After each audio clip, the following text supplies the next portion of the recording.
if I reflect on a set of different regulations happening in the payments financial space, from PSD2 to PSD3 to the SEPA Instant mandate, there's been really heavy investment in that space. Why do you think there is such a shift and such a heavy focus on the payments landscape in Europe? There's a big macroeconomic trends that are happening in the ecosystem, both on the technological side of things and on the geopolitical side of things, that are making, I think, the European actors and the European regulators realize that having a strong payment infrastructure that is ours to compete with other continents is going to become an asset in the future. And I think Europe historically might have created regulations that were feeling a little bit more constrained and were thinking a lot about security and protection and a little less about encouraging innovation. And I think we've changed that narrative a bit with what we are seeing happen in the ecosystem. And that I think has been a beneficial change for the future. Also, Mole, as a payment provider, has been offering the most localized payment methods for our time of existence, pretty much. And you joined the company approximately 4 years ago. What did you observe in terms of the role of those payment methods in a day-to-day for businesses specifically? So I've definitely been observing, I would say, a growing love for local payment methods. Like a majority of the countries have a very, very strong player that keeps on reinforcing their brand on the ecosystem, and the consumers actually have a genuine relationship to that brand. They have an attachment to them. If you look at Bank Contact, whether it's Bank Contact in Belgium, whether it's BLIK in Poland, whether it's Bizum in Spain, people recognize the brand and they feel a tie to it that you might not feel for other rails. And so I think this has been strengthening itself over the past few years, and it helps nicely complement the availability of other payment methods that maybe are more international or cross borders. And we're seeing consumers making, like, almost finding a balance in their finances in terms of being able to play with those different tools. And so if I reflect on the different developments, on one end, you have this rise of the local payment methods getting actually more and more traction that we've seen before. But then on the other hand, there is this European attempt by API, which is Wero, aiming to unify the European payments ecosystem.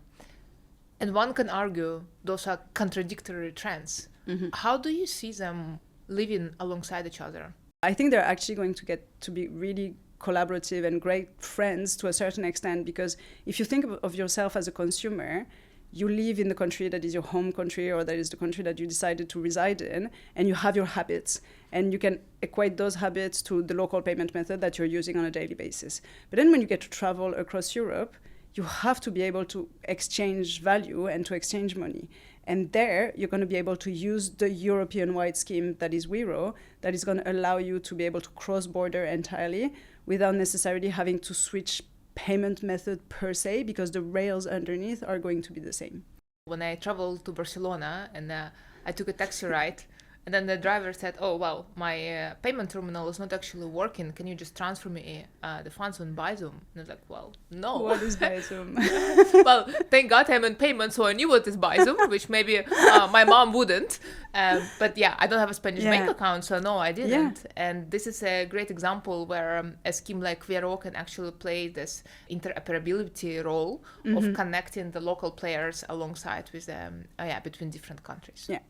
But it's really funny that you mentioned your mom, because the other day mine completely surprised me out of the blue. I was asking her to transfer me some money for a purchase I had made for her, and she just said, "I'll Wero it to you." And I was just completely shocked. How do you know about Wero? And it seemed to her that it was just second nature, like it just had come into her day to day, and she was just naturally using it. But what does it mean for businesses? Because I run the web shop. I used to have my old school ideal. I really like that it's cheap. I like the fact that it's a guaranteed payment method, meaning if customer paid for my goods, then I have nothing to worry about. I will receive it with my bank account. Yeah. What do I need to do right now as a business? The good news is that you don't have to do very much. You have to just keep calm and carry on. And just follow along the partners that you have along with you. Today, the partners that are helping you collect payments are going to be the partners whose responsibility it is going to be to absorb the complexity of this transition. So at Molly, we do a lot of work. We work directly with Wero. We work on transition plans to help our own customers, so the businesses out there, go through this transition. And as part of that, one of the really important elements for us is going to be extremely heavy communication and education. Keeping you informed, giving you details where details need to be shared, but also absorbing a little bit of that complexity, because you don't need to go and do like research for days on end on what is happening. We payment service providers are going to help with that. So there's a whole ecosystem that is here to support effectively. There is one piece that I actually still want to touch base on and discuss, is the guaranteed element of Wero versus Ideal. Mm-hmm. Ideal is known as a guaranteed payment method. For Wero, there is a dispute mechanism in place. Mm-hmm. I don't think businesses should be worried. Partners are absolutely here to help. And actually, the notion of dispute and the ability for a consumer to raise a claim in a formal manner is something that existed before. It exists with other payment methods, even local payment methods. It exists with international payment methods. And so what we are doing is we are readapting the frameworks that we have already developed in order for them to be compatible with Wero and to be compatible with that pattern. And I'm sure that businesses are probably also worried about, but like, how much of this am I going to face? And this is also a topic that we are looking into ourselves, which is developing fraud screening capabilities, retraining our fraud pattern detection to account as well for this new change and this new shift, so that we can keep this notion of dispute something that is a tool for the consumer, not a tool for the fraudsters.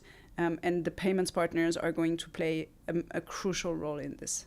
Maybe on a slightly different angle. Obviously, so Ideal was a bank-based instant payment method. Now Wero comes as a wallet, because you can actually send it peer-to-peer. So I can send money to you, and then I can also pay it towards the business itself.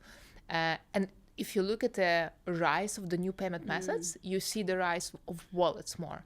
What's your thoughts on that development? It started with convenience and giving consumers an easier way to pay, but an easier way to have a relationship with money management from the consumer perspective. So having that one interface that you can check in and see what are the transactions that happened and be able to kind of check them out. We must not forget, it's not like the banks used to have the best interfaces in the world. That is changing as well.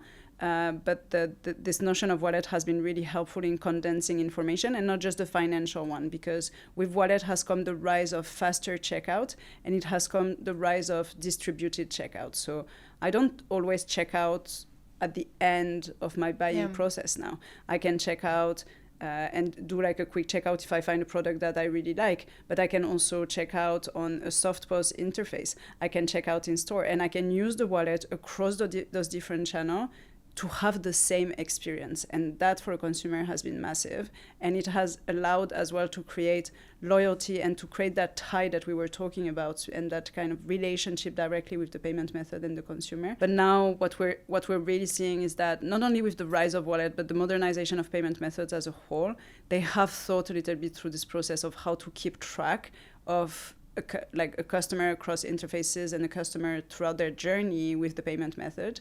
So they have come up with identifiers that can be used by a payment service provider or the merchant themselves. They're like, for example, the PAR is one of the identifiers that is being used quite extensively. And what that allows us to do is that instead of looking at individual transactions one by one, we're starting to weave the story of a consumer with the business, and where they interact, how often, and we're able to tell the consumer not only the financial value of the consumer, but the lifetime value of that customer and what they're going to bring. And that allows us to give an instant value to the past, but it helps us build the future for businesses and help them project themselves into the future of them and their consumers. everything that is happening in the ecosystem is really, really exciting. But I think one of the things that we need to remind ourselves not to lose track of, and I would like businesses in Europe to keep reminding themselves, is the experience that they're giving to their consumers. It's amazing to adopt all of those new things, but we need to stay grounded in giving our consumers a really good experience. And so there is this practical test that we use quite a lot within my team, which is called the mom test. And for that, I genuinely use my mom, where we build new experiences of payments and I just throw her into that experience. I send her checkout links, websites that I ask her to navigate, and I just watch as she reacts and as she interacts with it. And really the aim of the game is if she can pick it up intuitively and if the flow is easier for her than the previous iteration, then we are heading towards something good. And I use my mom because she's the example of the consumer that is just maybe a little bit slower to adopt the newer trends. So if she gets it, then we're gold. So we've covered quite a lot in the space of a few minutes. And so if you were to summarize a little bit, like what should our customers take away from all of this?